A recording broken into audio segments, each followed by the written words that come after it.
अस्सलाम वालेकुम मुअज़्ज़ज़ कायरीन। इस वीडियो में हम आपको बताने वाले हैं बुत परस्ती करने वालों से अल्लाह ताला के सवालात और अल्लाह ताला के जवाबात। तो बढ़ते हैं वीडियो की जानिब।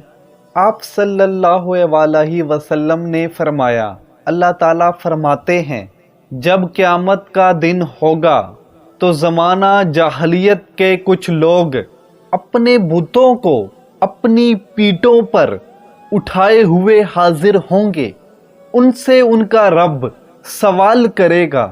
वो अर्ज करेंगे, ना तो हमारे पास तूने कोई रसूल भेजा और ना कोई अमर हम तक पहुंचा।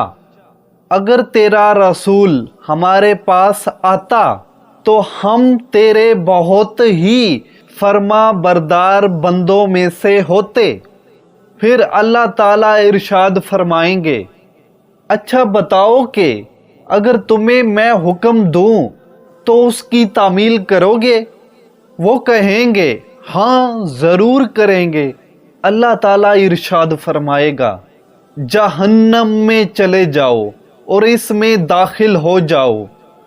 तो ये जाएंगे। जब करीब होंगे तो दोज़ख का गुस्सा और उसकी हैबतनाक आवाज़ें सुनेंगे। तो ये फिर अपने रब की तरफ वापस आएंगे और कहेंगे, ए रब, हमको जहन्नम से बचा ले। अल्लाह ताला फरमाएंगे कि तुमने नहीं कहा था कि हमें जो हुक्म मिलेगा तामील करेंगे। फिर अल्लाह ताला उनसे अहदो पैमान लेकर दोबारा हुक्म देंगे कि जाओ जहन्नम में चले जाओ। चनाचे ये लोग फिर बढ़ेंगे, हत्ता कि जब उसको देख लेंगे तो मुतफरिक हो जाएंगे और लौट कर अर्ज करेंगे, ए रब, हम उससे जुदा और भाग कर मुतफरिक हो गए हैं। हम जहन्नम में जाने की ताकत नहीं रखते। फिर अल्लाह ताला फरमाएंगे कि जिल्लत के साथ इसमें दाखिल हो जाओ।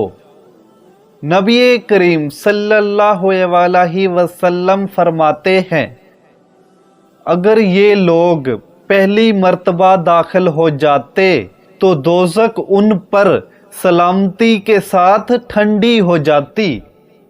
मतलब ये कि गालबन ये वो लोग होंगे जिनके पास खुदावंद ताला की तौहीद का पैगाम नहीं पहुंचा होगा, मगर अल्लाह ताला के इल्म में ये लोग नाफरमान होंगे। इसलिए क़यामत में इनकी नाफरमानी का इजहार कर दिया जाएगा और फिर उनको दोज़ख में दाखिल कर दिया जाएगा और वो जिल्लत के साथ दोज़ख में रहेंगे। मुअज़्ज़ज़ कायरीन, वीडियो अच्छी लगी हो तो इस वीडियो को लाइक कर दें। चैनल को सब्सक्राइब नहीं किया तो ज़रूर सब्सक्राइब कर दें। इस्लामी तालीमात, इस्लामी किस्से, हदीस और भी बहुत कुछ इस चैनल पर आपको मिलेगा। तो मिलते हैं अगली वीडियो में, तब तक के लिए मुझे दे इजाज़त। अल्लाह हाफिज़।